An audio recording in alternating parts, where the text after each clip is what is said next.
All right. Welcome, everybody, to SketchCraft Live. I'm Rob Duenas, graphic artist, Esquire, and if you're joining in for the very first time, you should know that typically we don't take a month off. Typically speaking, that doesn't happen, but we did this past month, and we'll get into why. And when we do normally do podcasts, we talk about art, movies, and comic-related news stuff chosen by either us or you, the audience. Mostly us this week. Joining me today to talk about what's been going on is Ashley West from GangFeather.com. Ashley, say hello. Hello. Awesome. Also joining in is the bearded one himself, the bearded potato, Brandon Let Heavy James. Say hello. Rawr, rawr, rawr, hello.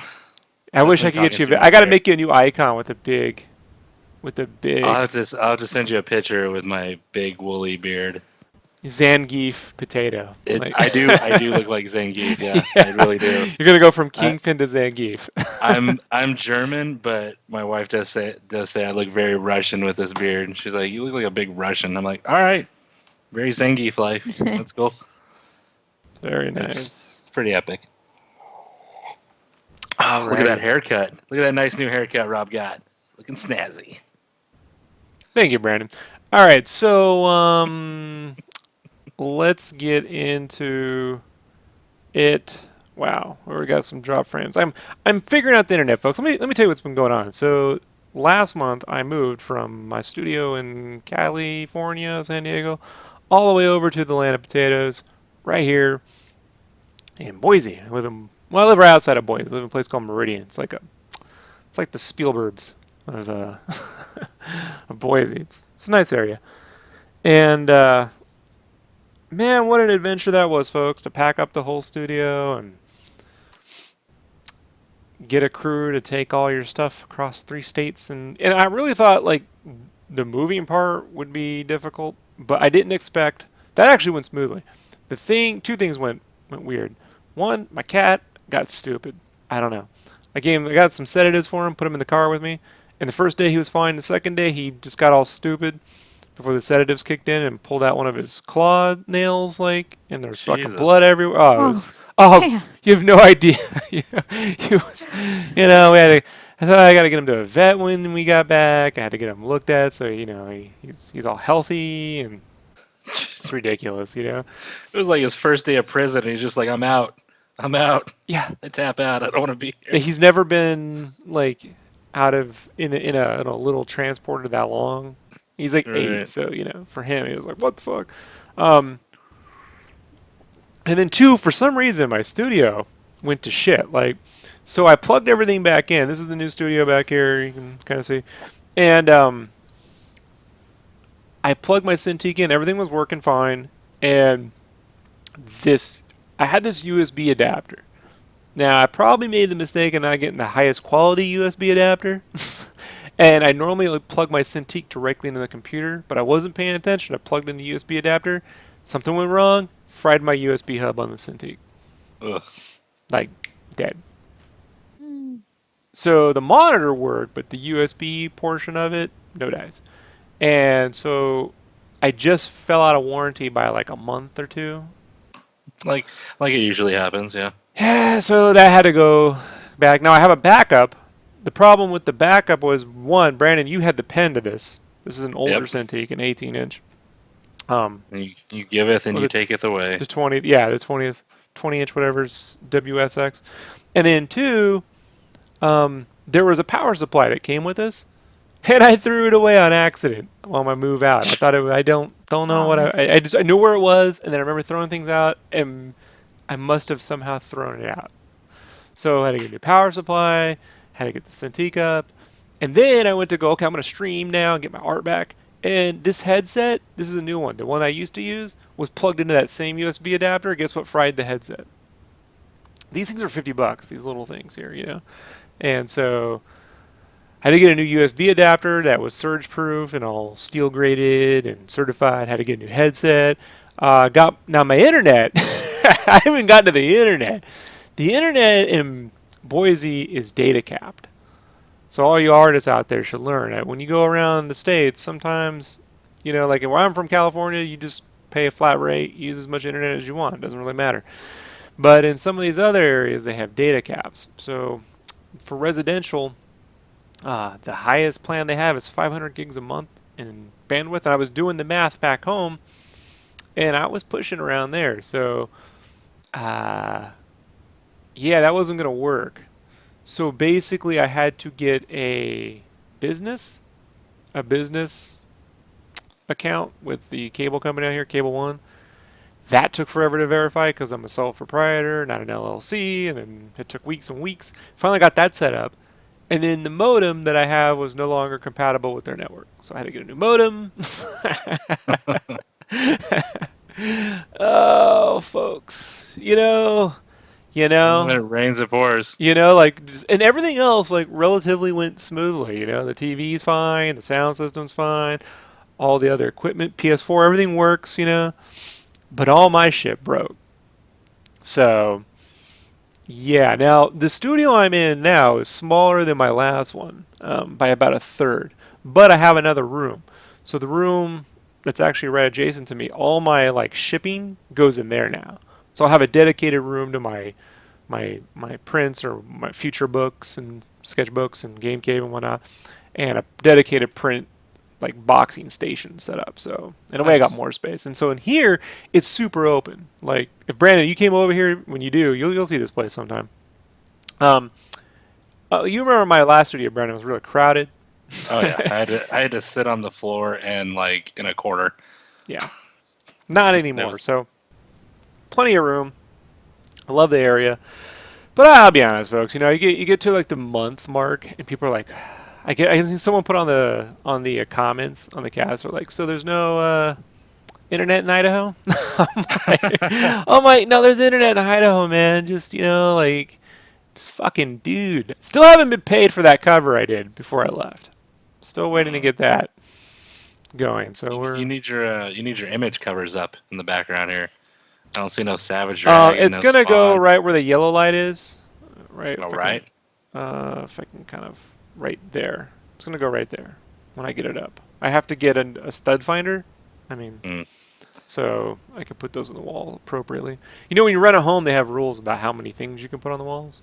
So I did not know that. yeah, can't just go around start drilling holes and to everything. Um, so that'll go there. The earthworm gym will go right here when that gets up. So that won't really be on camera. But other than that, I think everything's working now. So I've just been trying to get back into like, hey, Ashley, you ever take 4 weeks off drawing? No. Yeah, someday you will. Give it a try. Give it a try. It's not that bad. No. Mm, I'll you go know, crazy. yeah. Well, I So hope I won't go crazy. so then you start to be like, the hell? How do you draw? What's drawing? Like, what is drawing? What do I want to do? And then my birthday was Monday, so like it all like getting back to drawing and getting older.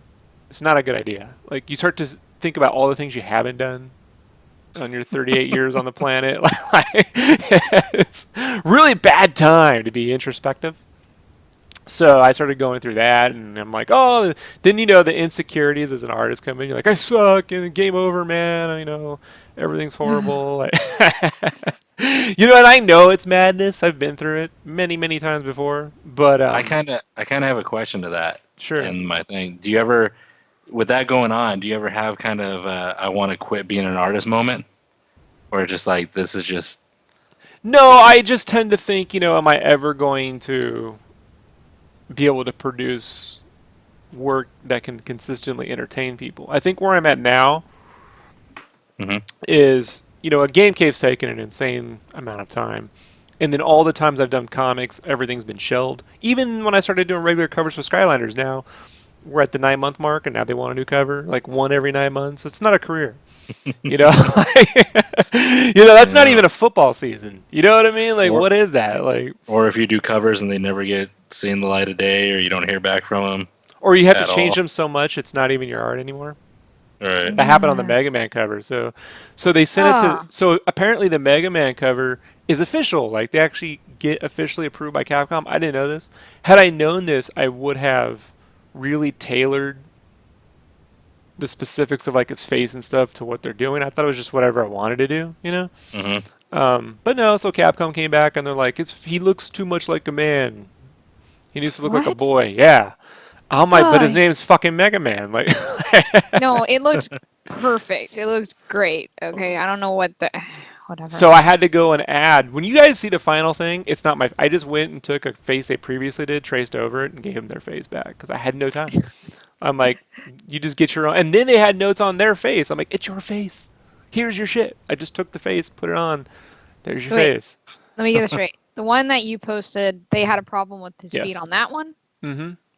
Okay. No, I didn't see it. Whatever. Yeah. And then they wanted the lighting. It was a whole thing. I just finally, I'm like, I can't do anything because my Cintiq's broke. Oh, hey, Josh White's there. Hey, Josh, what's up? So, and so then the guy that runs that show, Mike Kennedy, he's cool. Like, he was like, oh, even like when I went on the Facebook on my phone and I was like, hey, when Capcom tells you to make Mega Man look more like a boy, whatever. Like I put like SMH or some shit. I mean, it is Mega Man after all. You just said it. Why? No, I don't know. He's supposed to look. Even Mike was like, I know, that's what he was like, oh, what do you think? I'm like, dude, I have no problem changing it. I just kind of can't right now, Right. So he's cool, man. Like he told him, he's like, that's fucking whatever. But I told him in the meantime, so if this is going through an actual licensor, I need to know in the development phase because I know what they look for. Like when the covers that I did for IDW, they're for a Japanese developer, and like the notes I got back, I got a bunch of notes literally as I hate using that term literally. It's always what is with that term literally. As I was packing the computer up, I get an email that says, hey, there's changes on this cover. I'm like, this cover was submitted in January. Like, I've never had to make changes 9 months later.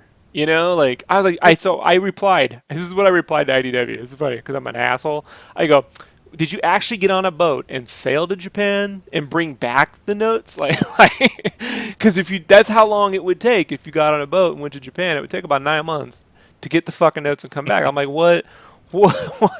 He's like, yeah, I know. It took them a while. And so their notes were like, change this 10%, rotate head 25%, Whoa. move eyes 2%. This is completed rendered art, right? Like, What are they thinking? and this is like what I had to do in t-shirts, So like now I'm like, oh great, we're back in t-shirt mode now. So like I was able to do it like within an hour, like with a glass of wine and complain about my life because ooh boo-hoo artist. But it was just like the time for this was 9 months ago. Like you can't. So then he's like, hey, when are you going to get the next cover? I'm like, I'm moving. Like, I said, maybe the beginning of October. I don't know, man. I haven't even touched it, nor have I heard from them. So my guess is, I don't know when. I can't even name the book because they haven't announced it. So I don't know. It's a weird situation working for people sometimes. Like my career is. Wouldn't you say odd, Brandon? Oh yeah. Would odd be? It's like a fucked up roller coaster. I mean, it seems fun from just looking at it, but if you're on it, you fucking hate it. And you would think maybe it's because I like people go, Rob, Rob, you put a lot of effort into your stuff. Like maybe it's because you're taking forever. No, I meet my deadlines, right, Brandon? Oh yeah. Yeah, I meet the deadlines. No matter how much detail I put in there, I meet the fucking deadline. Like that Star Wars cover I did with the Leia, even though I spent 70 fucking hours on that, I met the deadline. Even if you have to have me do flats, you make sure you allot enough time that you still get it done within the deadline. So it's not even like Weren't you guys working on flats at the same time on that one? Or yeah, he was. As I was finishing stuff, I was sending him updates, and he was adding flats to it. See, and when you said that, for some reason, I pictured you both like sitting next to each other, like, okay, now I got this side, you got this side, and I was like, but that wouldn't work. I guess that wouldn't work. Well, there's not enough room in the studio for Brandon to be sitting next to me. First off, that beard is humongous. It's because I'm so muscular now. It's the beard, like it's like a chia pet that just. Hey, speaking of which, there's a game I recently backed on Kickstarter called Beard Blade. Guy's looking to raise 90 grand. I don't know if he's going to make it, but he's got like 11 or 12. Fantastic though. It's a 2D side scroller. Brandon, you got to look at it. It's pretty. He uses his What's it beard, called? beard blade. Beard? He uses his beard as like he can like a grappling hook, and he could swing across. Let's bring it up right now. Let's see if I can dig this up Alright. because the animation looks so good, dude. Beard blade. I want to give this guy some love. I think I'm at about 9 weeks on having my beard. It's to the point now where when I wake up, if whatever side I sleep on, it's sticking up on that side. Yeah, And I gotta like I'm gonna kill brush this. it out. I'm gonna kill the sound, but let's just take a look at some of his stuff here. Yeah, this is dope, dude. He's got animated intros and shit. This is amazing, right? This guy needs to get some fucking love. Oh, nice. Cool. Yeah, it's awesome. This is right up my alley. I'm like, oh, this looks so good. Boom, he uses the beard.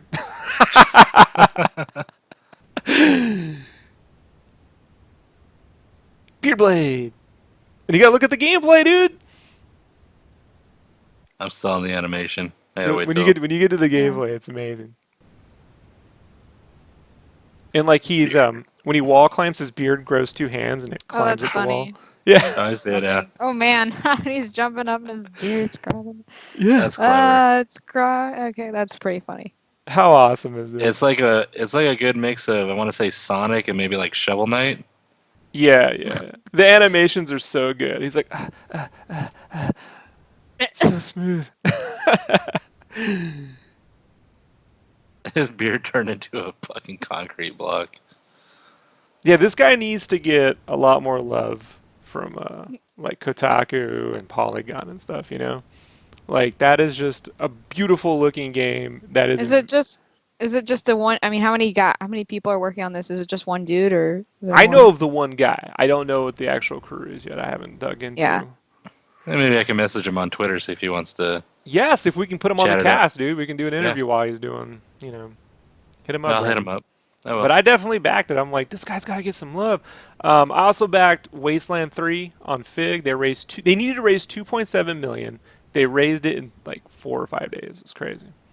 Wow. So Wasteland 2 came out great, but 3 is so good. Like they visually, like the thing about Wasteland 2 that I didn't like was graphically, it just kind of looks like mud to me. I don't like the aesthetic, but it's still a fucking dope game. It's hard.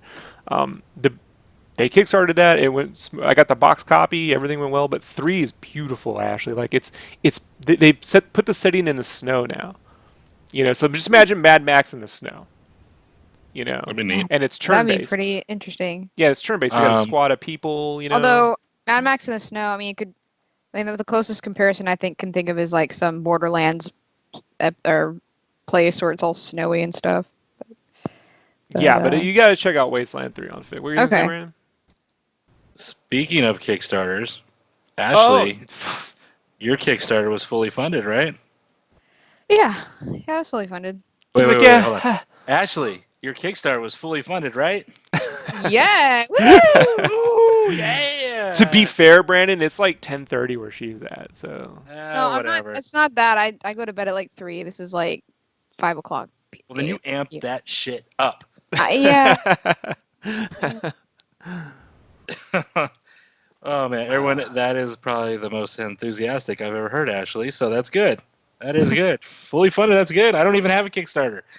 So you're one step ahead of me. You got to. No, I know. I'm like one of those people that I'm like super like what's it called, like driven. So like I'm always like, oh, I'm good enough. And I'm the opposite. I imagine. I'm standing on the sidelines. you know what I had to do recently to keep Brandon on schedule is I got Trello. You know what Trello is? I think so. So Trello is a product management. It's a free app. It was developed by this guy over at Toyota. It's pretty dope. You set up these cards, and you can put like tasks in the cards, and you can tag them, and then you can within those things you can set up details and checklists. And so I got Brandon all set up so I can track all of his projects, and then as he checks stuff up, I can see the percentages. Eventually, we're just gonna move to webcams in front of my art desk. So when I'm not at my art desk working, Rob can see and just. No, because I don't care. But you will. Brandon thinks he can't be held accountable when it comes to his art. Like he was funny. I moved my entire house over, still managed to turn stuff in. and Brandon hadn't finished like one sketch cover. Like I was just blown away. He's like, "Well, we're not streaming right now and stuff," and I'm like, I was and so he goes, doing "I've been working really hard." And so check this out, right? This is great. yeah, actually. my day job. Right. Extra Yeah. So this hours. is great. I go, "Does your wife work?" And this is through text. He's like, well, "Yeah, of course. She works. Just why she can't." I'm like, "Okay." So she's been working on all this Game Cave stuff, right? Like she's got battle systems put in, all the custom stuff I want set up. She's got the characters all blocked in. I'm like, so she had all the time to do that, and she still works, right? And so then Brandon goes, "Okay, I get it." Like, I get it. I'm But like, I mean, right, and I didn't have she's to working- remind her one time, dude. She's working a desk job. Mine's a little more grueling. Oh god. Right. Whatever. So the only way I can get through to Brandon is to shame him on the podcast. It's true. Shame. It's true. Brandon responds to public shame very well. Like, Yeah, I do too. yeah. But no, your Kickstarter got done. So where are you at now? Yeah. Like, you're in the middle of. I got all the downloads to everybody, and I'm working on commissions right now. Well, sort of. I mean, I'm like right now I'm working on Toe Jam and Earl Dev because I'm doing interior art. Oh, hold on. Let's explain that. So, Yeah. recently I did the cover for Megavisions issue 1. Everyone's probably like confused. They're like, "Why is she doing it now?" Like, Right, so I did the cover for Megavisions issue 1, and I'll be doing the covers for all 6 of their digital issue. It's a Sega-themed magazine called Megavisions. You should check it out, folks. And guess who's doing the interior art? me. Yeah. Ashley, right? Look Yeah. at that. Yep. And I'm like trying to go all out on it. And it's taken a while, but seriously, it's getting done, and I'm excited about it. But just trying to get that done right now, and a little bit on the side working on those commissions. So Good. But, Yeah, I saw the interior so far. Some of that stuff. Is that on your? Let's see if we can bring up your yeah, it's on my Instagram. Let me. Ooh, the beard blade doesn't want to close out. Gang filler, Instagram. Let's check this out really quickly. We can show some of the stuff off. Always better to show art than to just sit around talking about it. So, desktop. Let's go. Wow, I wish it would expand. It doesn't really expand, does it? Let's see if I can open link in new tab. See if that'll. Not really. Yeah, so that was like, oh, probably real time. Let's see if we can zoom in a little bit more. Well, that's better. So this is going to be a 2-page spread? Yeah. Nice. And so there's a lot of characters there, and I kind of like a lot of it's like the devil was like this little dude, and I made him like this jacked man dude, and then there was like the hula girls are not that voluptuous, but I was like, well, this is my hula girl, so she's gonna be voluptuous, and so yeah. And Which then is the ducks. but that's what's What? great about Sorry. when you're not working Yeah. for an actual licensor. You I can know, take, because they'd be like, "What are you doing?" right. I'm just doing my thing. Right. What were you saying? I don't even know. I cut you. Never mind. Yeah, it looks great. But yeah, and I'm working on the inks now, and then I'm gonna color it and then get it sent to him. So Yeah, let's go see some of these inks here. Ooh. So you ink in digitally or by hand? yeah, ink did no, yeah, it did. You're like, no. No way. Right in Photoshop? Yeah. In this back here, these are your pencils right here? Or is that Where? a single line? Those are look up- single line. Like those are my, I go through and do a thin line, and then I go do thicks. Right. Same way. Like I tend to do it. Yeah. Well, it's just smart. I just way to do it. I can't way do it beyond all at change. once. The thick and thin, like the whole. Yeah. It's kind of maybe hard to do. It's better to do it kind of like an assembly line. Oh yeah, and then this is Velthanius stuff. These are my dudes, and so yeah, I don't know where you're going. Nice. I'm just looking around.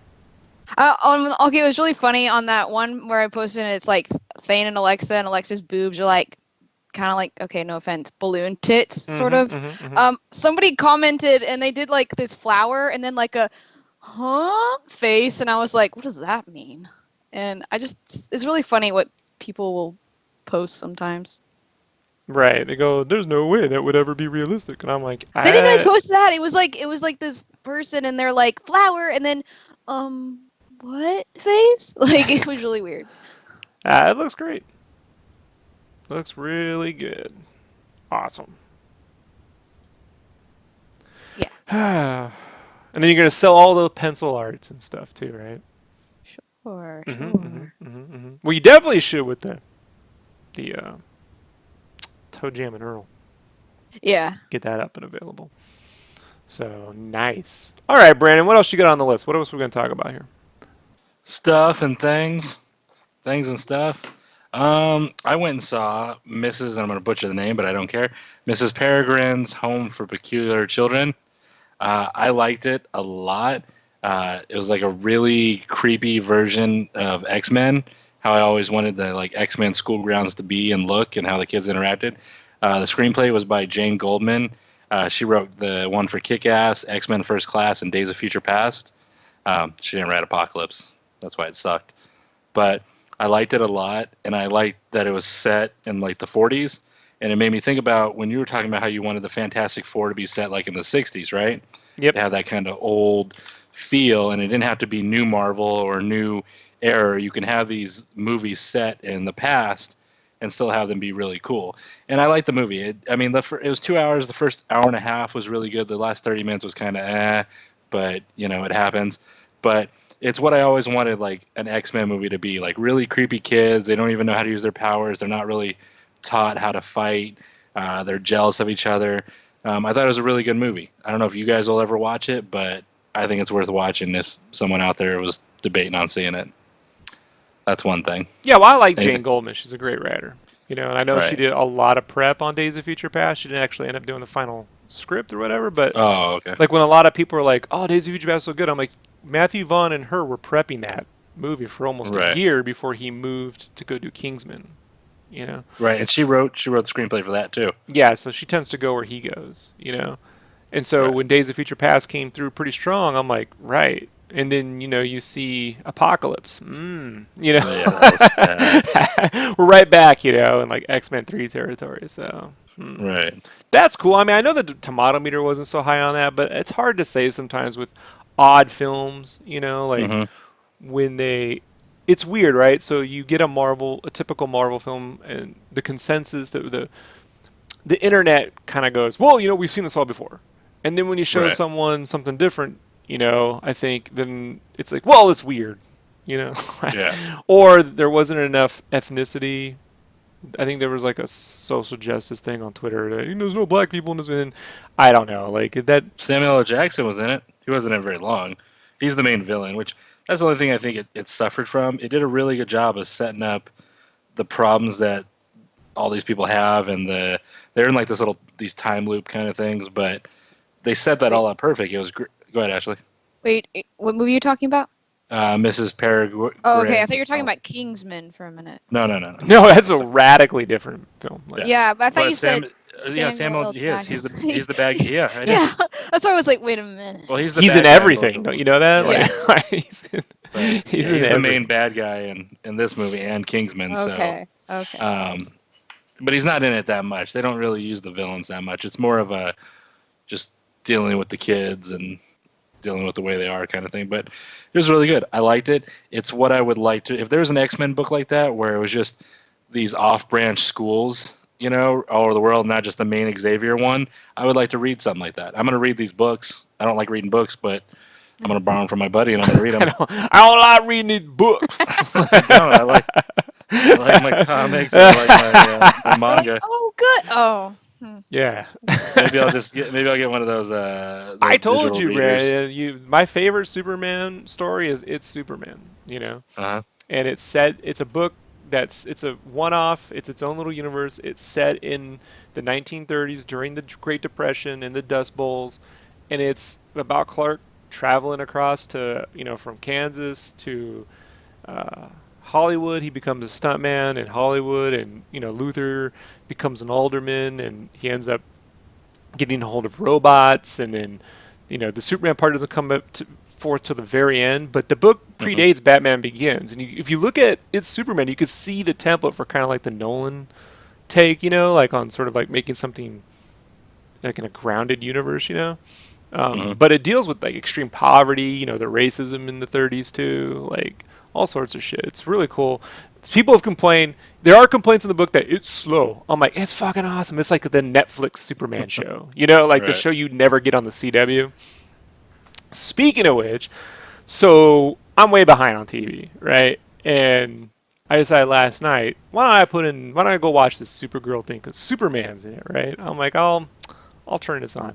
And I gotta tell you guys, man, I just don't like this Supergirl show. Like, I want to. I Okay. love Jessica Jones, right? Like, Yeah. I love female-driven. So you all know, I want to say that my favorite when I was a kid, I loved Nightmare on Elm Street because the main hero was a chick. I loved Alien 2. Like, I'm a big Your when book Sigourney Game Weaver Cave is female driven. when Sigourney Weaver wasn't a Ghostbuster in Ghostbusters 2, I walked out. You know what I mean? I was pissed off at that film. So like I'm a huge, I was raised by my mother, at a very early age. So like, just me and mom, my mom was Helen Reddy, if you know who Helen Reddy was, I Am Woman, I got that in my background. So, but this Supergirl show suffers from one clear problem for me. And it's the complete opposite of One Punch Man. And that's everything's going right for her. She's like, oh, I got my job and I got a great place and people love me and I'm Supergirl, but I just don't know. Like I just don't know. I just know what I want. I just want to reach to the fucking internet, there's no suffering. There's not like in One Punch, like no matter what he does, he's still kind of got like a shitty apartment. You know what I mean? He doesn't kind of pay his rent very well and no one likes him. There needs to be something that there's no pathos. Their flaws are that they kind of don't have flaws. like that is I have an inherent problem with that. I really wish instead of trying to like it's weird, right? So like when they started the show, they did this thing where like they were like going to use her to tell Superman stories, which I was like, okay, that's cool. I'm cool with that. Since we're not ever going to get a Superman show, then finally Supergirl will get her own show. She can do Superman stories. But then everything was rosy colored perfect, And they kind of try to make like a Devil Wears Prada thing, but not really. Like the show needed to be more like Swimming with the Sharks. I don't know if you've ever seen that film. If you haven't, check it out. When you mean Devil Wears Prada, do you mean like she has like a job at a... And she has a demanding boss. But the Devil Wears Prada, people told me she's Meryl Streep plays a very tough boss. I'm like Swimming with the Sharks. Because if you've ever seen Swimming with the Sharks, that stars Kevin Spacey in the early 90s and the dude who was in Opportunity Knocks, and he's in Luke Cage now as the cop. That nerd dude, And that's a fucking meme. You want to see a mean boss movie? Go watch Swimming with the Sharks. Devil Wears Prada ain't shit. And CW is a run of, the CW Supergirl, the Callista Flockhart thing is like Ally McSchmiel, was like one step down. And they got her doing like in the Supergirl show. They got her doing like she's yelling Miss Tessmacher like Gene Hackman, and I'm like, Callista's no Gene Hackman, dude. Like, that's a bad look. Don't try that. Could you imagine someone imagine if they did like a show that's set in the Pulp Fiction universe and someone was trying to pretend to be Samuel L. Jackson? Like that's a unique personality. Like it's kind of hard to. She doesn't have it. So I don't know, man. The casting of the Superman was all right. I think he's too young. They should have got someone like John Hamm, someone who's way older, like the Kingdom Come age Superman. Right. Like that would have been fucking dope. And she's older than him. That would have been even a greater dichotomy. Like the show suffers for me because it's a CW show. Like with everything else, it's too many episodes. The characters don't have enough flaws. Like.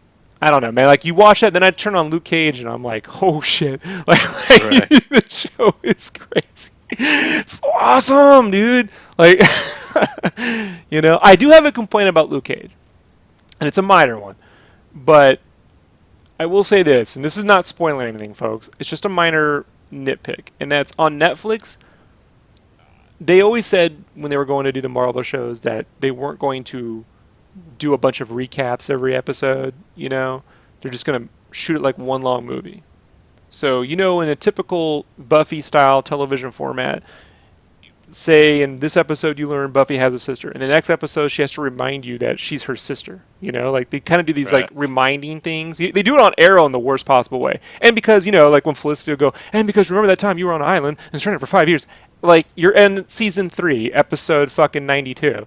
We know, like, like your relationship. You don't have to fucking, and that comes from network television rules. Like you got to treat everyone like they've never seen an episode before. And it's fucking ridiculous because no one talks that way. Well, in Luke Cage, they do that. I've seen the first 2 episodes, and you could see the villains constantly explaining their relationships to the audience. Really, like remember we're related because we do this and we did that. No, no, no, no, no. I'm like, we know this. We've already. You don't have to remind people. So I'm hoping that by the 5th or 6th episode, they sort of just stop with that. Because Yeah. it's in Stranger Things. You don't need to be reminded to everyone's relationship in every episode. Just move it forward, right? Right. So that being said, I mean Luke Cage. I mean that can never be done in theater in the movies. Like just no. So I'm loving that. But the Supergirl, I don't know, man, dude. That's a show, and I don't like what they did with Martian Manhunter. That ain't Martian Manhunter. I don't know who the fuck that is. That Martian Manhunter's like an asshole in that show. Like, I like the Grant Morrison version of Martian Manhunter where he's just like he doesn't have anything to do, so he's just like on the moon watching X-Files and reading up on conspiracy theories all the time. Like Martian Manhunter would always be watching Investigative Discovery. Like when I go on vacation, like when we go on the road, me and my wife, when we go on the road, I don't watch TV, right, Brandon? Like I don't watch network No. television. When I go on the road, I get to a hotel, I turn on wherever channel has murder porn, and I just leave it on. Like the TV doesn't even go off. I just watch the worst, horrible TV you can imagine. Whenever I go on vacation, that's like my thing. And I always imagine like that's to me is like Jeff Jones. Like he's just like you remember Mel Gibson in that movie Conspiracy Theory where his house is just filled with newspapers and Yep. like to me that's the kind of guy that he would be, Not this he's like some asshole Nick Fury type. I don't know. I don't like it. Also, could you not bring up Grant Morrison when you're talking to me, please?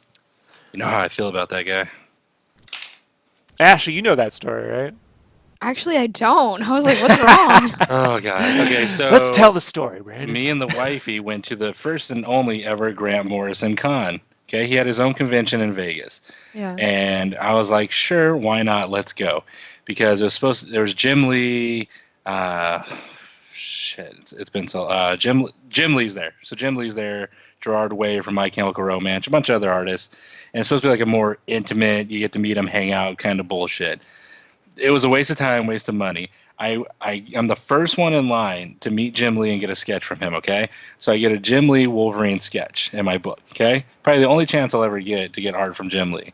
Then I'm walking away and I see Grant Morrison. And he's talking to like Gerard Way. So I'm like, all right, I'm not going to interrupt him. So I just waited. And then I walk up once there was a break and I'm like, and I go to hand him my book. He grabs it out of my hand, doesn't look at me, doesn't look at the fucking book, draws his signature over Wolverine's hair, the Jim Lee sketch, hands it back to me, and doesn't say a fucking word. And I look at him, I'm like, are you fucking serious? And he just looked at me, what? I'm like, you just signed over Jim Lee's art, bro, like right over his hair. And he's like, sorry. And he just walks away. I was like, fuck this shit. I wanted to burn the place down. I was so pissed. I mean, he didn't even look at it. Luckily, it just looks like Wolverine has like a really long, squiggly hair sticking out of his fucking head. But my only Jim Lee sketch, ruined. Fuck your Woody, Rob. I didn't even. I was finishing my story before I commented on. Apparently, my stories give Rob Wood. So, dun. Yeah. So Grant Morrison can kiss my ass. Jim Chung can kiss my ass. Rob can kiss my ass. Oh, Ashley, look, you got a sympathizer. Brandon's got a sympathizer. Brandon's got a sympathizer in the chat. Do I? Richard says to Brandon that he should hang in there because he has a physically demanding job. By the time you get home, he doesn't want to do anything. And to that end, I say, right, Richard, but you can't work with me. if you're going to go right to bed after all that. Rob See, that's doesn't how let it me. works, right? Like Brandon can come home and go to bed and do nothing. I'm perfectly fine with that, but you can no longer work with me. You just got to go home, be Brandon, and do shit. Yeah. See, that's how it works, you know? It's not a leadership. It's a dictatorship. Right. It's a dictatorship. So, Ashley, you got some topics. Let's hear them. Okay. First up, watched Gurren Lagann. I just had some thoughts about that. What let's is talk that? about that. Gurren Lagann is an anime. It's an anime that came out in 2007. I just now got to it, like almost 10 years later. And it's about this. I mean, I guess spoilers maybe. So if you haven't seen it, just be aware. Basically, it's kind of about. I guess it's let's say it's our Earth or something like it, and the people have been forced underground by kind of like this overlord named the Spiral King, and the Beastmen are the people that are around. And they tromp around in these giant robots, and basically that's what's keeping the people underground is that there's robots. So they're like, oh, let's not go up there because we're gonna get killed. And anyways, it starts off with this dude Simon, and he's a digger, and he finds this spiral thing, A drill. and it basically the drill. He finds this little drill key thing, and he plugs it into a machine that's basically a head. It's just a head, and with that machine, they basically, and the help of his like very very influential friend, they make it to the surface, and basically it's kind of like a story of evolution. They start out like really really like poor, and there's nothing there, and the people, there's like barely any people left on the earth, and kind of by the end of the show it's kind of like basically It scales up. Let's not yeah, it spoil it, but scales it up, scales and up. it scales up fast, let's put it that way. So It's from the and same it's from the people that ended up making Kill La Kill. So like before they created Studio Trigger and did Little Witch Academia and Kill La Kill. They put this together, and this is actually a kids show. Is it This is what kids get in Japan. It's amazing, right? really? Wow, Yeah. they're so much more mature than what our kids Oh are yeah, like. let's not even get into like how bad our Well, I don't animation is. understand. Yeah. So Gurren Lagann at its heart is a story about relationships and confidence, and venturing out into the world and, living up to legacy and there's consequences for those actions and there's for me, and I can't wait to get your take on it. For me, if you're ever feeling depressed, just listen to the theme song to Gurren Lagann. Like there is Jeez. it's called Pierce the Heavens. Like right now it's in my head. Like there is absolutely no way. Like if you wanted to really start chopping, like if you wanted to prepare dinner really fast, just put in that. Like like anytime I'm like getting into the final stretch on something, on a project, I'm like I got this shit. You put on the Gurren Lagann thing, and it's a very motivational anime. But your thoughts, Ashley, overall? I liked the first season. I didn't really like the second season. A lot of people Or, have a I problem mean, with the ending. I love it it. was 2 seasons, right?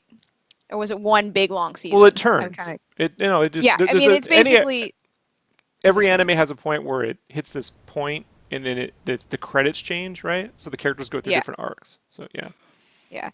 I just thought it was it ramps up so much that I'm like, what is going? I mean, like I got it. I was just like, everyone's so different. I don't like this. Yeah, Like I that's just like didn't like. life, right? Like It is like life. I know. Yeah. I guess I just like my characters to stay a little bit. Like I like them to change, but I don't want them to be like, and now he's 7 years older and looks different, You should and never then watch Evangelion. oh, Right. I probably will watch it.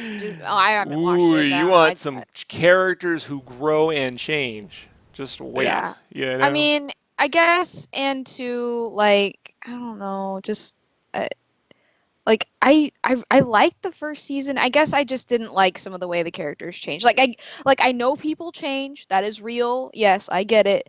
But I just would have rather see them. I either would have rather. I love them. I I don't want to know. see I them just like happy. the I don't first want to. season. That's it. Right. Well, see, I don't but want that's what to it. spoil it. I don't want to like say everything. That's why. But see, to me, that is what a story should do. There should be a point where you're like, but that character shouldn't have. You remember in like the Big Lebowski, at the end, spoilers for the Big Lebowski. At the end, the dude's sitting at the bar, and and the Sam Elliott, the narrator, goes, "Yeah, it's a shame what happened to Donnie, but like." Sometimes the nicest people, bad things happen to them, and the worst people succeed, and then the bad people turn good, and the good people turn into dicks. And to have a cartoon that's willing to take characters that far versus characters that continually just accomplish things. Like I feel like I always said to me, like Japanese storytelling, like it's hard to quantify it all into one thing, but this core Japanese storytelling, I put American storytelling overall, folks, this is a stereotype like this, right? Where you kind of have this ramp, right? Where the character goes, he goes up and they hit their first thing, and then maybe they got a little setback, and then they go all the way up and they succeed and they win the day, whatever happens. With Japanese storytelling, I sort of feel like there's an idea, and it's at the center. Imagine like a circle, and it's at the center, and you start around the outside, way out there, and you kind of spiral closer and closer towards the core idea. And as you're way out on an anime, that's why they always say, it takes like 15 hours to get into the anime. It's going around this little circles, picking up characters, you're getting a little bit of what's going on, and then you get closer, and then you get closer, and then you get right into the center of the fucking moral of the story. Whether it's 64 episodes or 15 episodes long, it tends to go around there. So by the end, it sort of they tend to loop back on the themes of the first episode. Does that make any sense? And so this takes it to the ultimate, like one of the ultimate like extremes you can imagine. Matter of fact, you kind of can't imagine it. Yeah. That's how brave is that, Ashley? It's very brave. I was like, would you have the guts to do that? No, I was like, well, you know what I think made it so hard is because I didn't binge watch it, but I watched about an episode a day. Whereas if normally you have a little bit more time to process a story if it's naturally kind of coming on TV, and maybe I would have been better if I maybe watched like one or two episodes a week instead of 7 in a week or 8 in a week. Maybe I wouldn't have been so sudden. I would have been, but wait, I just got to know this character, and now what? I think maybe that's the problem. Because in normal life, because in normal life, people don't change that fast. It was 7 years, but to me, it was like a day. I think that's the problem. Yes, it's real life, but also I'm watching this show where these characters age rapidly, like that, and it is kind of like the show was told over like a 2-year period, so right. But again, me as my personal viewing, I watched it like an episode a day, so I think maybe that's why it was a little bit maybe harder for me to accept in some areas. So, but I mean since I did kind of feel something, I mean obviously the show made an impact, but that's what I have to say. That's a fair assessment. I would say, though, compare this to what's the big breakout this year, the Voltron cartoon on Netflix, right? People are like, the Voltron cartoon's amazing. No, it's not. I watched it. The animation's it's not that good. I watched the first episode, and I barely finished the first episode, and I was like, I'm over it. I'm totally the best person in class, and you're like totally my rival. Oh, the rival's here. Oh my god, no, we got to totally it's just nauseating, dude. Same thing. I was like, I watched like 40 minutes of it, and I was like, it was kind of funny, but I just got lost. How long was the first episode? An hour? Well, I think the first episode was kind of more like a movie-ish sort of thing. A movie in which nothing happened. Here's the thing. I think I made it to about 40 minutes also. I didn't finish it. If you watch the original Voltron is on the Japanese Voltron. It's called Go Beast, Go Lion, Go Beast, King of Lions. Go Beast, King of Lions. Okay. Now, the theme song to Go Beast, King of Lions. So you guys know, Voltron is not actually the cartoon that was in Japan. What they did is they took the cartoon, re-edited the shit out of it, cut out all the real violence, because the cartoon was incredibly violent. Incredibly violent and dark, this cartoon, for kids in the 80s. They re-edited it. I commend them. And gave it a new theme song. The theme song that we got is better. Like, I wish that the narrator, because the opening to the theme song of Voltron had Peter Cullen, the voice of Optimus Prime, and who better to, if Optimus Prime tells you a robot's a badass, you believe it, right? Like, Right. that's how I just accept. If Optimus Prime just said he's a fucking badass, I take his word for it.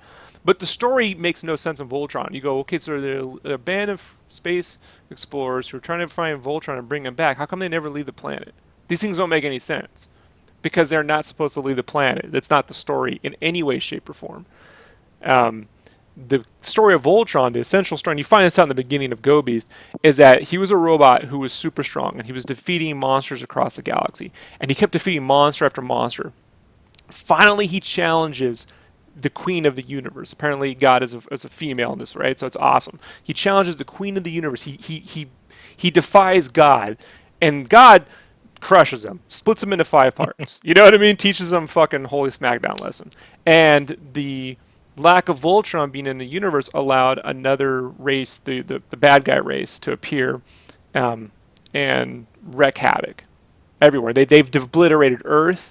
They've obliterated every fucking system. They've crunched everyone to the ground. They round up slaves. They have them fight in these Colosseum-like pits. In the first episode, monsters are just chewing into people, like spilling their blood out. Like, I mean, Wow. yeah, Go Beast is fucking awesome, but the theme song is really bad. Is this on Netflix? It's on YouTube. Like, they put it up. They Okay. actually put it up so you can legally watch it on YouTube. Go Beast King of Lions. Go Beast Lion Force, or Go Beast King of Lions. And it makes a lot more sense. Now what it takes 4 or 5 episodes before they get to the Voltron part, you know? They got to get these characters together. They got to put them in. They take their time. And in the Voltron cartoon on Netflix, like everything that took them 4 or 5 episodes to do on Go Beast, they do like in 40 minutes, like 20, Yes. 30 minutes. And you're just like, I don't believe any of this shit. You know, like it's well Yeah. animated. Like the animation's beautiful, you know, it's well animated. Yeah. But Good, it's good. mm, And, Yeah. and I'll admit, I laughed a little bit. It's kind of funny, but Mhm. the storytelling was like I just got kind of bored with it. You know, at least the way they chose to do it. I was hoping because of the Netflix format that they would not adhere themselves to sort of the modern Western animation stuff, you know. So for me, like I love anime and I love animation coming out of France and South Korea. I don't like a lot of American animation. I think Yeah. where we kill it in animation is like CG, like you know, photorealistic, and then things like Zootopia. yeah, like Zootopia. Who's making that? You know. Yeah. But when it comes to cartoons, man, I mean, we get humor like Rick and Morty. You know, we get that stuff, but we don't. You know, we're not gonna make another Transformers anytime soon. You get the people go, well, you know, Korra's really, Avatar's great. I'm like, yeah, it's great until you watch Full Metal Brotherhood, you know, and then you're like, it's like it's cute, you know, compared to like Full Metal, you know, or Full Metal's like, whoa, you know. Well, it's also for kids, like But not s- for kids, but but you know so what I mean. is It's Gurren Lagann. kid rated. It's So was Gurren kid-friendly. Lagann, and so was Go What? Beast. And when Yeah, I was a kid, No, I'm talking about like no, but not by the U.S. standards. hey, look on. Okay, in France, okay, with the U.S. standards suck. I'm just saying in terms of kids. I know. kids No, can- I agree with you. I agree with you. Prudes. I mean, but- So, but I like I said, I've heard people express a similar sentiment sort of about the ending of Gurren Lagann, and I just take it like, well, sometimes you know stories go a certain way, and I think that it's like the ending to the Lord of the Rings. People want everyone to be super happy, but there's a loss, you know, and I think stories need a loss sometimes, you know, yeah, like there were some characters in Gurren Lagann where I was just like, no. that's like that's I mean, that's when it I was like, works. That's what What? Star Wars needs. You have to pull in, No. and yeah, you have to equivalent exchange, Ashley. well, I know. Right? You cannot, as a storyteller, you gotta be willing to go there. No, I know. No, I know that. Again, it was a shock to me. That's why. I mean, like when you have time to process things, it gets easier. But I mean, I don't know. I mean, now I've had time to process it. I'm just a baby. Come back to it in a year. You know what I mean? Come back to it in a year and give it another shot. And it's one of those things that I think you'll get more out of it too. You know. Plus the animation's so good. I mean, the animation's amazing, right? Like the something else I like about Gurren Lagann as well is the creatures are like evil Muppets. Like the bad guys are these creatures that they're like different animals. They're beastmen. They call beastmen, Yeah. and they're like evil Yeah. Muppets. They're like really crazily drawn. They have funny voices and shit. Like, Yeah, they do. and they're You know what's funny vicious. is viral. I don't know how we'd say it here. I looked up what he was supposed to be, and they said he's supposed to be like a shark with cat stuff, cat Yeah, they're extremities or like whatever. mixtures of animals. I was like, well, I didn't get shark out of that, but now I see with the teeth. Yeah, he's got the shark's teeth. Yeah, He's the blonde one. Code yeah. Geass is another one. Yeah. So it's gonna go on and on. Right now, I'm getting caught up on Food Wars, and finally got to watch the Dofus movie. Oh, yeah, I watched that too. It's really funny, Yeah, and it's pretty good. that was really good. And what else? Prepping for Doctor Strange. So looking forward to that. You had another question about Photoshop. We can wrap this up. Me? Yeah, go ahead. No, it wasn't about Photoshop. Actually, it was about more so like Instagram. And I Filters. have this thing where it's like, okay, so Instagram, you can use filters. And whereas like some people are like really like, I don't use filters. And then some people are like, no, I use them. Or people just use them a little bit. I actually think that you should like use them because here's the thing. If you're trying to get people to look at your stuff, and let's say you just take a picture and your camera's not that good, and so it made your picture a little bit blurry or something like that, and then you just post it without any filters and take pride in that, the chances of somebody actually noticing it, just like let's say you tag it or something, and about like out of all those tags, when they go through, they may not see it, and you have like less than a second to catch someone's attention. So I say, spruce it up a little bit, like brighten it up, do something. And like I advocate like a little bit of a filter or something, but not like crazy where you're like I don't advocate using like their already made filters. I say like you spruce it up the way you need to, but don't use one of theirs because sometimes it just blows it out. And so I mean, I don't know, what are your thoughts on it? Rob, have you ever bought art and received the art and it didn't look the same I'm as you not saw on talking about that. Instagram? I'm not talking about like changing it. Like how am I trying to say this? It maybe changes the lighting, but it doesn't change the actual like I guess how like the line quality. You know what I mean? Right. Sure. Look, you can look. Marketing's marketing. All right. When you go to buy a hamburger, it never looks. I don't care. The best, even Ruth Chris Steakhouse, right, which is like, $100 a steak, which is fucking ridiculous. But okay, I've been there. The steak you get in the restaurant looks really good. It don't look like the one they're advertising. You know what I mean? So those are two different things. I would say this. Do I use some filters and bump up some contrast and stuff? Yeah, sure. That's Yeah, fine. that's what I do, That's fine. see? And I add maybe like a touch of like maybe like a pink or a blue hue, just a touch. Sure. Just so it kind of gives it like An because artistic here's the quality. thing. Yeah, like or just a Right. little bit, maybe a tiny vignette. So again, it's like you're not just looking at this bright screen and all you see is like some really weird lines from far away. Right. It's like when you get up when you can like your art can be like the best art in the world, but if it doesn't catch someone's attention, they're never going to know it exists. So The I trick, say just the trick is when you have a store, make certain that when you're selling things that the pictures reflect, even if it's nice lighting, reflect the actual product.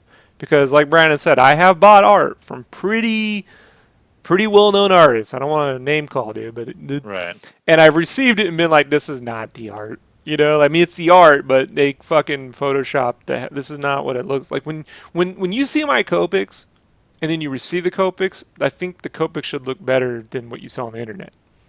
Right. yeah.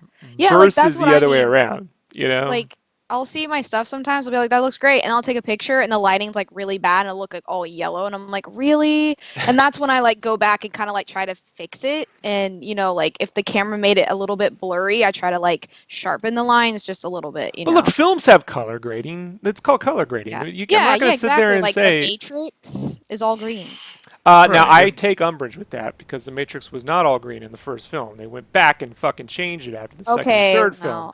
So it had an acid No, I don't want to. No. I don't approve of the way they fucked the Matrix films. Like, there's only one film, and I have the original 1999 release, and I do not want the re-releases, the recolor graded versions. I don't like it. That being said, there's only one trilogy, and that's Star Wars. No, there's other trilogy of films, dumbass. No, I was saying I'm fine with the special editions. The problem with the special editions are they didn't do what they were supposed to do. Addy One's special edition did what the special edition. It didn't fix anything. You go to the special editions, the lightsabers are still broke. It's just a bunch of weird special effects, and half the shit doesn't look right. Like, Addy One fixed it. So I'm just trying to say, when there have been times I've used, like, I've got a bit of my art. You take a snap and you're like, oh, the phone version looks better than mine. I'll go back and adjust my art to make it look like the phone version. And I'm like, oh, that look kind of cool, Like, what I would also, though, be careful about when you start using filters on your art is that you could start to rely on it. You ever get someone's art on Deviant and it's like everything looks like it's a giant Instagram filter? Like, they really just kept putting creams and overlays and different layers on to make it, like they're trying to make the color happen, right? By just adding more layers and color effects. I'd be careful about that. But no, I mean, look, it's Instagram. If you just wanted to Snapchat your art and put some fucking butterflies on your shit, you can do that. I mean, like, sometimes, like, you see me, and sometimes when I do, like, my roughy, or what you call them roughs, whatever, when I post them, I'll put a red gradient over it just so it, like, freaking catches people's attention. The red's not final. I just do that on, just again, to catch. Who told you shouldn't do that? I want to know. Where'd you hear this? What? Who are the artists saying that they shouldn't be using filters on their stuff? I don't know. I'm not saying no one. I'm not saying anybody said it. Someone but have you ever seen Have you ever seen somebody take a picture and be like, "No filter," and I'm like, "That's great, cool." Like, yeah, I just tend to ignore those people because I don't. Yeah, and I'm like, whatever. Here's my thing, Ashley. Like, I have to live in my bubble. You know what I mean? Like, my bubble. I have to have a bubble. Like, I have to have like a box. I have to put my head in it a little bit. Me too. Especially when you're creating, because you have to drown out everyone else's nonsense. Oh yes. And then when you take a break from drawing, you lift the bubble up a little bit. You get to go. This is. Yeah. There are times where I'm just like I need to be alone. Like no. Like, I can't look at anything. I need to. Yeah, I know. So. Yeah, so it's okay. It's okay to do all that stuff. Just make certain that when you're selling people stuff like Copics or watercolors or anything, that what they receive is indicative of what you. Yeah, like, I'm not gonna like freaking do a Copic and then be like put it like splat like put a whole blue filter over it and be like, it's blue, and people are like, what? Like, I'm not gonna do that with Copics because those are colors. It's not just one. Like, on my pencils, sometimes I'll do that because it's a pencil. It's one color. But not if something's colored in Copics or colored digitally. So I want to talk a bit. Hector brought up Manga Studio. So this past week, while I was goofing around, I just decided, you know what? I'll just buy Clip Studio Paint. I got it for like $38. Now there's a $38 version, or $40 or $50 version. You can get a promo code, and a $200 version. And the difference between the two is the $200 version lets you do multiple pages in a file. Like, if you were doing a whole book, you can keep them all in there in a way like InDesign would do it, So if you're doing a whole manga, that's helpful. Other than that, they're the same version. I've been using the brushes. I would say this. It doesn't help me much. I guess because I've been using Photoshop for so long, I've learned to draw a lot of straight lines with my own arm. So the benefit you get from having a computer like help straighten your lines out doesn't help me much. With speed lines, it's more helpful because they got these rulers. If you're doing tons of speed lines, you can just draw a bunch of those really quickly. And I guess with backgrounds, I guess if you want really clean backgrounds, you can set up these rulers, these perspective lines, where you can set a vanishing point, and then every line you do goes into the vanishing point. The problem is I already know how to draw, like, and my backgrounds, I just don't care to make them, like, I'm not gonna make my backgrounds look super technical, like Otomo's, Akira, and shit. Like, so I don't know. I don't know where the benefit of this is. Um, I guess if half-toning would be nice. I don't know. Like, there's some brushes, I've seen people go, oh, these brushes are really smooth, and then I use their brushes, and I go back, I use my brushes, and I'm like, I don't see the difference. I mean, the difference is there, but it's so negligible. It's like, I don't know, Are, folks. are you talking about brushes for like texturing? Painterly like brushes, they have lines? inking brushes, they have natural media Yeah. brushes. I think Photoshop, as it exists, is intimidating to a person who's never used it, right? Yeah. So they see all the Yeah. stuff they don't have to do. And when you got a program that says, this is specifically for drawing, here is this, and here is that, and here is this, that makes it easier for people to get into. I get that. And if your ability to draw is shaky, and you have a program that helps kind of smooth things out for you, I get that too. The problem I have with that, inherently, right? And I don't know, the problem I see with that is that if everyone's using the same smoothing, right, and the same brushes, everyone looks the same. Like, a thing the program comes with is the ability to manipulate 3D dolls. You can set up like little figures, and you could trace over them. I don't really want to operate my life where I'm tracing over photos every panel. I get it. You can create a lot of work that way.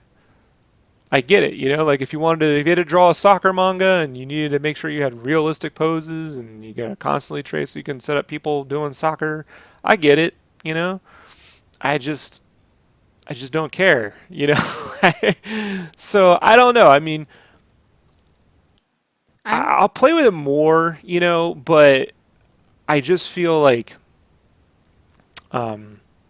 use the tool that speaks to you. It does feel like I wish, in a way, being able to draw quick lines and they come out nicely. I don't know.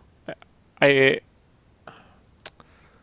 I'm conflicted on this one. Like, I want to be able to use that. I just don't know how to. That's much different than what I'm doing now. Other than, I might be able to save on an 8-hour piece. I might be able to save an hour's worth of work. You understand what I'm saying? It's not that much.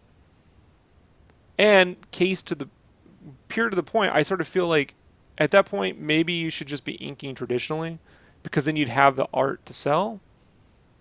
Like the way I work now is weird. I have carpal tunnel. I don't feel the pain now, but what happens, and I can prove I still have it, because I'll start to use my mouse for like 20, 30 minutes. Let's say Maya. I start clicking things around and rotating with the mouse. It comes right back. Instant pain city. So when I start to use if I sketch all my details with the pencil, all perfectly, the pain in my knuckles comes back. So what I've done over the past few years is develop a process where I'm sketching loosely with colored pencil or mechanical lead and drawing with Copics. And those Copics are really my rough lines. They're not my final lines. I'll scan that in and then trace it for a cleaned up drawing digitally. And once I have that base line underneath, tracing it in Photoshop with the brush is not that big, right, Ashley? It's just you got a 6 pixel or a 4 pixel line, and then you add thick and thin wherever you want. It's not eating up a ton of time. Yeah, I use 6 pixel line, just regular round brush, like you said, and then you go through the thicks. And sometimes with the thicks, I use I don't know what it is. It's like this. It's like it's like right under the round brush. I kind of use that one. I don't know what it's called, but just to kind of get more of an end point on the line when I'm done, like drawing it, instead of this like rounded. I mean, also you have to like I mean, I use what's it called, the pressure point thing. Are you there? Yeah, the pressure point. Yeah, you turn on the Brandon pressure there? point. Yeah, I'm here. I Okay. I felt like I was say talking about to all this. myself, and I was like, All right. I got nothing to add to this. I know. No, well, I think it's kind of second nature but there's the pressure point thing up top. You turn that on, so it's like you're drawing like you normally would be. Like yeah, it you says set up pen pressure. Yeah, just make sure that Pressure that's on, and sensitivity. then you go. Because then if you don't, it obviously is gonna look weird. I think if I were doing something like a Mondo poster, where you're tracing over photos and you want that real vectory lines, and you wanted everything super clean, like I think Clip Studio Paint or Manga Studio would be really beneficial to that. If I were someone that wanted this super thick and I guess I would just I don't know, like it doesn't. Other than that, I can't really see the benefit of it. Even then, I still like I could just draw it, like here, just sketch it, scan it in, and ink the fucking thing. I don't know of a way to do it faster. You know what I mean? Like it's not saving me that much time. Right. Well, like without losing quality. I mean, how much? And when you, I want to know like this: how much time are we trying to save here? I'm just curious. Like the way, the formula I've always used for my art, right, is that the pencils take a certain amount of time, and everything else after that should take half of the time it took. Because drawing should be the hardest part there is. Like inventing it from nowhere, drawing it, and then inking and coloring should take half that time. So if it took me 6 hours to draw something, I should have it inked within 3 hours. And coloring coloring should equal that, not including flats. I don't include the prep time on that. Actual coloring should take 1.5 to 3 hours. That's how I operate. Like. So if it takes me 6 hours to draw a piece, another 3 hours to ink it, and then another, that's 10 hours for a big piece of art, right? Like 11 by 17.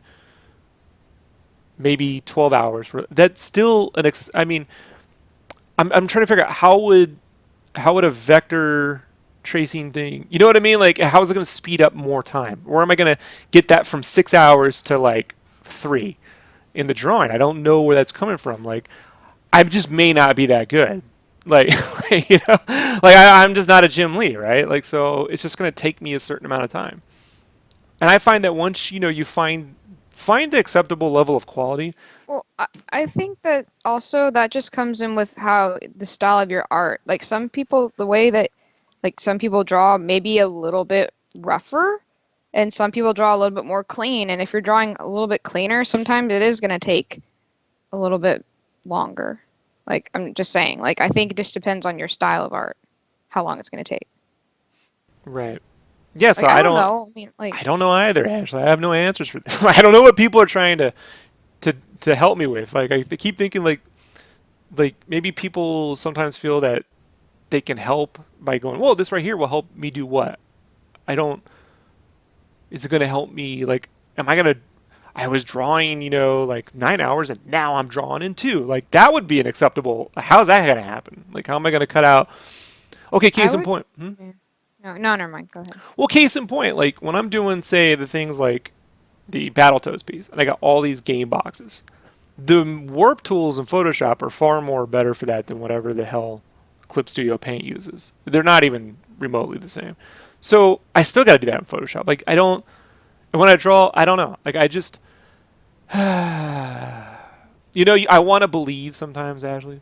I want to believe that these things exist, that I've somehow just missed something, and I don't know.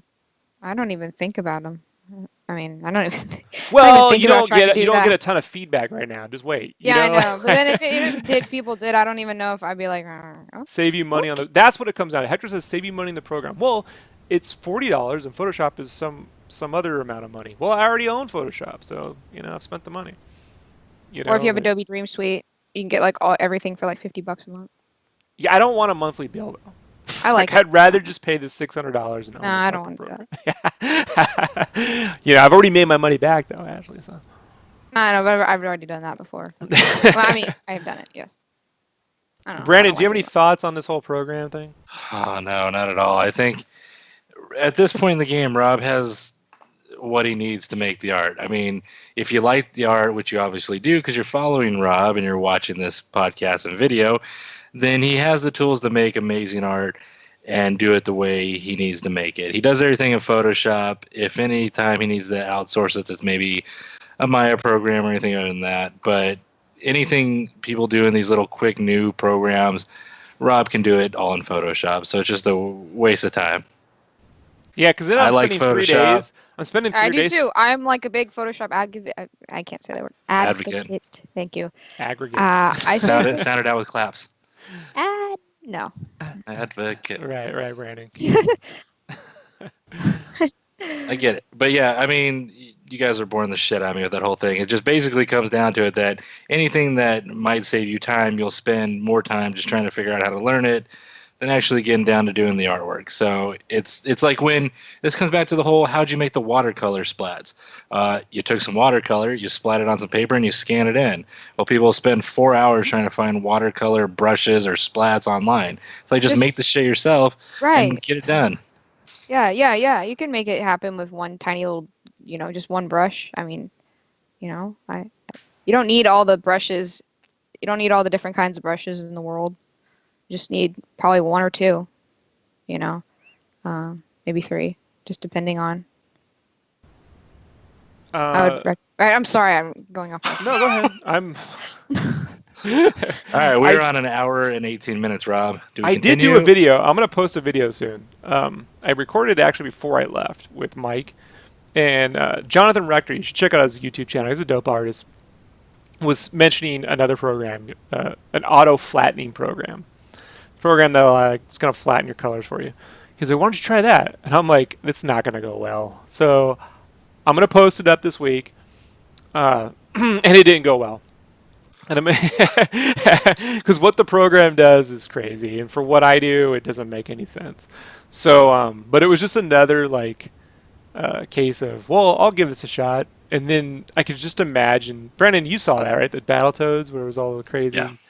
Did that look like something you wanted to mess with? Like, No. Yeah, it was kind of. And yeah, I think you sent me a text or something. You showed me something about it, but no, I mean, the way we do it is the way it gets done. The way we do it is the way it gets done. Hey, man. People I come want here to for get faster. For my highbrow. I want to produce more work. The way to produce more work is to have less interference. Like when you see manga artists, right, cranking out a shitload of art, a lot of it's because they're not getting endless fucking notes on every page, on every other fucking panel. They're just cranking out the pages. Like when I know American writers, like I told you, I used to draw monster raids, and I could crank out the pages until like fucking notes start coming in. And it's like, stop noodling over every little fucking panel. You know what I mean? Like, people are going to read it in 2 seconds and move on. Yeah, they're not going to notice, yeah. Yeah, so, like, they go, and the editors are like, but you're wasting a lot of time drawing this thing over here. I'm meeting my deadlines, If you would like me to, if you want to double my deadlines, or, instead of 2 or 3 pages a week at the time, while I had a full-time job, I was doing 2 or 3 pages a week, drawn and inked on my own. You wanted to move that up to 4 or 6 pages a week. Well, one, you need to pay me enough money to quit my job. You know what I mean? Like, otherwise I can't, but if you're meeting your deadlines, they were saying like the creator of One Piece, works this insane amount of hours, and spends the first 3 days of the week writing and sketching, and then he has his assistants help him, and, and he's drawing it through the weekend. And I'm like, yeah, because he's editing his own books. I'm like, well, yeah, you can do that because, when he's his own editor, and like no one's going, oh, that fucking eye looks weird or that nose looks weird. You're just drawing stuff, and so that's the part I'm trying to get to, where I just don't want any interference, with like the problem I have with these covers where, oh, we don't think Mega Man's face. I'm like, have you seen the Mega Man manga? Like, I know it's just because I'm white. Like, I hate to say it, but when I've gotten notes from Japanese, and when they know a white dude's drawing it, you're gonna hear endless weird shit. And then you go, what about this Mega Man? Like, if Mega Man looks too much like a man, go look at the covers to Mega Man's 1, 2, 3, 4, 5, and 6. Where he was, like, in the first 2, he was like a full man. Like, yeah, like I was just gonna, like you said, is Mega Man, like, man, okay? Sorry. Just, I'm sorry. I have no room to talk here. I don't even know anything about Mega Man, so I'm sorry. So, I don't know. Like, I just feel that the way to move quickly is when you can get into your groove, your zone, and then get on a track, and don't cheat yourself. Don't shorthand things, but get caught up on stuff. I look at the Full Metal Alchemist manga, every panel isn't some giant CG movie, right? With Studio Ghibli style painted backgrounds. It's black and white, man. Like one panel is a dude just talking, his head, and then a reaction, then a head, then a reaction. They have page counts. You know, like that makes more sense to me than, you know, Batman issue 36, where someone's spending 14 hours trying to render Batman in the Batcave, and you read it in 2 seconds and move on. Like it's not even there for impact. It's just like, I just drew this fucking giant cave with all this stuff, you know. So I don't know, folks. Like I keep thinking about. Well, I was just gonna say, like, one face with like an awesome expression that just basically said everything would be probably more impactful than, again, something maybe that was trying to take away from the face with like a fully rendered background and stuff like that. So I don't know. I mean, I'm just trying to say something. And then people like to tell me about the European books, right? They go, "Oh, the European books are just so amazing." I'm like, they're 25 pages. They draw one a year. They get paid.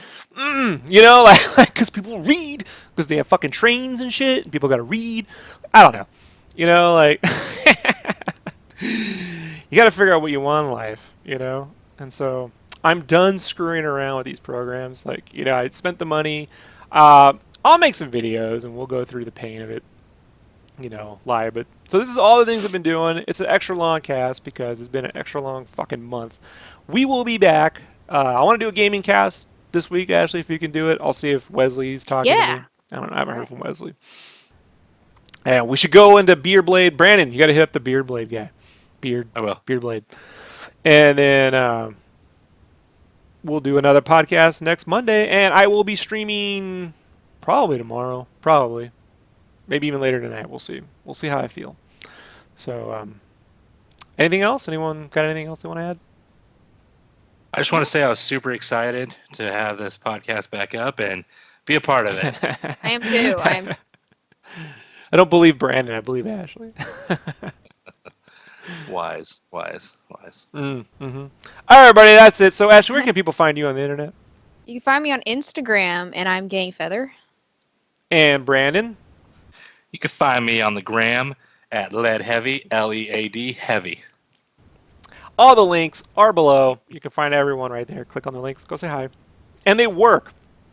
I got someone who said that the other day. They're like, you know, if you really wanted to get famous, because we had this conversation where I complained, and they're like, you know, if you know, such a suggestion, you should check your hyperlinks to make sure they're working.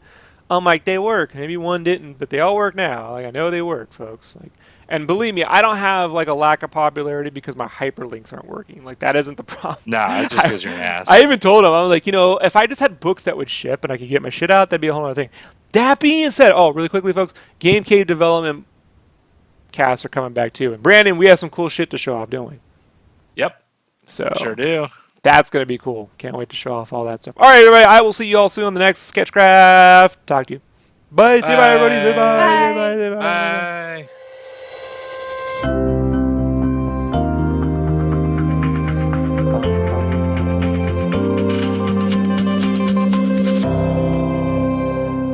Mega Potato.